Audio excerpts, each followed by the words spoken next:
Hey everybody, Mr. Fantini here, welcome back. Today we're going to be talking about some of the causes of the American Revolution, but first let's briefly refresh our memories on the economics of colonies in the first place. So, as we discussed before, European nations began colonizing other parts of the world starting around the Age of Exploration, particularly the Caribbean, the Americas, and West Africa, for two main economic reasons. First, colonies offered European countries access to raw materials, usually mineral and agricultural goods that were rare in Europe and thereby very valuable. And second, especially later on, colonies offered European powers a market to sell the manufactured goods that they were producing in their early industrial processes at a great profit. Now, these colonies held by European powers usually included something called monopoly agreements, where colonies were only supposed to buy and sell with the mother country. Now, you may have heard of a monopoly before, but besides being a board game, it's also an economic concept where there is only one source for buying or selling a good.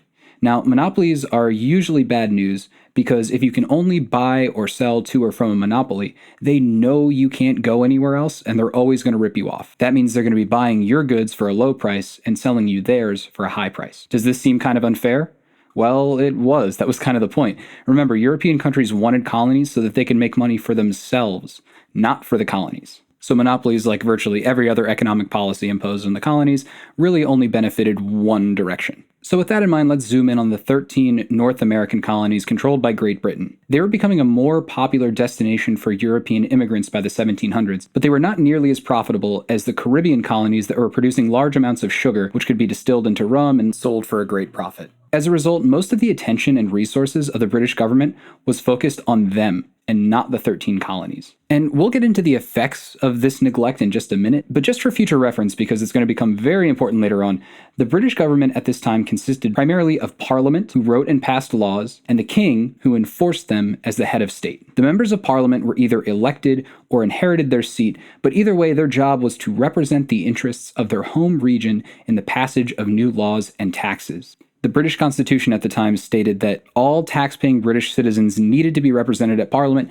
That way they had some kind of a say in the types of laws that were passed and enforced within the British Empire. This is going to become very important later on, so just keep that in the back of your mind. Now, because the focus of the British government was primarily on the Caribbean sugar colonies, the 13 colonies in North America were largely ignored, leading to a period known as salutary neglect.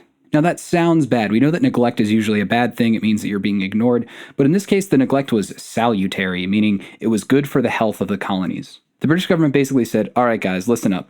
Please keep paying your taxes and please respect our monopolies, but we're not going to enforce them at all, and we're not going to pay attention to anything that you do. So generally speaking, people didn't follow the laws if they were inconvenient. One effect of this is that smuggling became super commonplace. For instance, if you were buying and selling beaver furs and the British monopoly was only buying them for $1 each, but you could sell them to a Dutch trader or a French trader for $10 each, guess what? If no one's forcing you to do it, you're probably going to take the higher price. At the time, these American merchants were engaging what was called smuggling, which was considered a crime, but nowadays we would call this free trade, where merchants were free to buy and sell goods for the best prices without much intervention from the government. This meant that colonists were making more money because they essentially weren't paying their taxes to Great Britain. But this wasn't that big of a deal at the time. The British government was very far away and it was preoccupied with other issues, and they didn't really offer many governmental services to the colonies. And so the colonists pretty much ignored the inconvenient laws and they formed their own governments, most of which were representative democracies. Kind of. Not really, actually, since most of the colonies restricted the right to vote only to landowning white men, who tended to be the wealthiest and most powerful colonists. We don't need to get into the details of these colonial governments here, but suffice to say that when tensions begin to escalate between the colonies and Britain, many of the colonists feel a closer connection to their local governments than they do the King of England thousands of miles away across the ocean. And on that note, let's get into why things start to sour between the 13 colonies and Great Britain. In 1754, war pops off between longtime rivals Britain and France. In the US, we call this war the French and Indian War because Americans were fighting primarily the French and Indians, and of course our perspective is the only one that matters, but the rest of the world very sensibly calls this war the 7 Years' War, since it lasted 9 years. But the name of the war aside, the details aren't super important, but here are the facts that are relevant to our story. The war is bloody and expensive and is often fought with guerrilla tactics, meaning warfare that is based upon small bands of soldiers ambushing and attacking each other using the terrain to their advantage. Hint, hint, this will become very useful later on. Remember, at this point, the colonists are British citizens, and thousands enlist to fight the French and Indians in the Western Territories and in Canada. And in the end, the British and the colonists win. They take control of French-claimed territory in Canada and west of the colonies. Now, many of the colonists that fought did so because they were hoping to move westward and expand into this newly claimed territory that they had just taken from the French. They thought that after helping win this war, this land would be given to them in exchange for their service. But that doesn't happen. Instead, as a way of preventing future wars with Native Americans, the British government signs a treaty forbidding settlers to move west of the Appalachian Mountains. Remember how all that land that the colonists wanted actually already belonged to the Native Americans?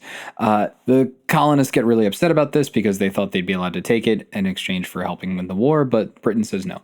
Next, with all those soldiers already stationed in the 13 colonies, Britain decides to use them to recoup some of the expenses of the war. They pass new taxes and enforce them with the soldiers stationed throughout the colonies. So what this means for the colonists is that essentially they go from paying no taxes to taxes being enforced upon them by uniformed soldiers living in their towns and cities, and in some cases actually being forced into their own homes, which is not a good look. And by the way, just as a little foreshadowing, one last effect of the French-Indian War is that the French and the British hate each other even more, and maybe, just maybe, the French would be very excited to see their rival Britain embarrassed in a war, maybe against their own colonies, hint hint.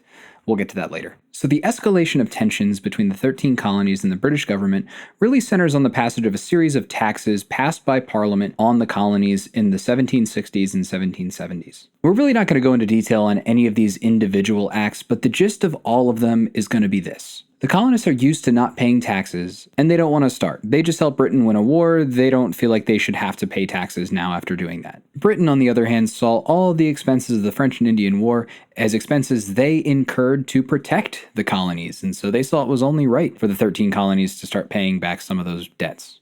With each new tax that Great Britain passed, they aggressively tried to collect these new taxes, which the colonists then resisted, which the king and parliament didn't like, and so they passed more acts to punish the colonists, which only made them resist more, and the tensions escalated. These acts of resistance started off as organized boycotts and demonstrations, which then escalated into vandalism and systematic sabotage and even intimidation and violence by paramilitary organizations such as the Sons of Liberty, and eventually led to the stockpiling of arms and eventually armed rebellion. The rallying cry of the colonists was no taxation without representation, meaning that Parliament's taxes violated their constitutional rights as British citizens because they had no representative in the Parliament passing the acts.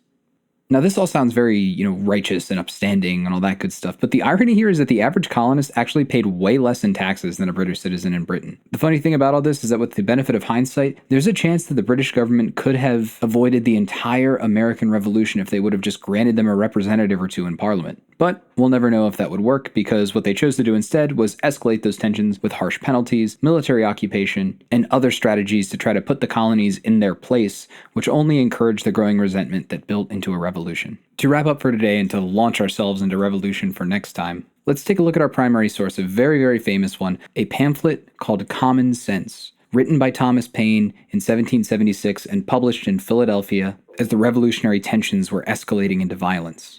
Paine's fiery words encouraged Americans to take up arms and fight against Britain, and kind of threw some gasoline on the smoldering embers of resentment and revolution. We have boasted the protection of Great Britain without considering that her motive was interest, not attachment, and that she did not protect us from our enemies on our account, but from her enemies on her own account, from those who had no quarrel with us. France and Spain never were, nor perhaps ever will be, our enemies as Americans, but as our being subjects of Great Britain. Our plan is commerce, and that, well attended to, will secure us the peace and friendship of all of Europe, because it is the interest of all Europe to have America as a free port. As to government matters, it is not the power of Britain to do this continent justice. To be always running 3,000 or 4,000 miles with a tale or petition, waiting 4 or 5 months for an answer, which when obtained requires 5 or 6 more to explain it, will in a few years be looked at upon as folly and childishness. There was a time when it was proper, and there was a proper time for it to cease.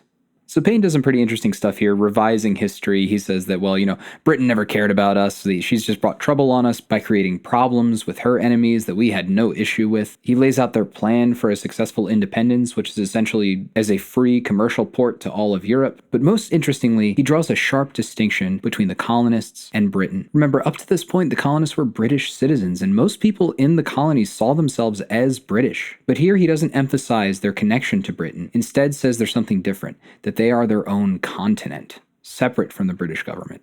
People like Payne encouraged Americans to see themselves as something fundamentally different. This imagining of an American destiny, paired with the American criticisms of the British system for violating their fundamental rights, would both inspire the revolution that was to come and inform the design of the government that they would design afterwards. But we'll get there next time. I'll see you then.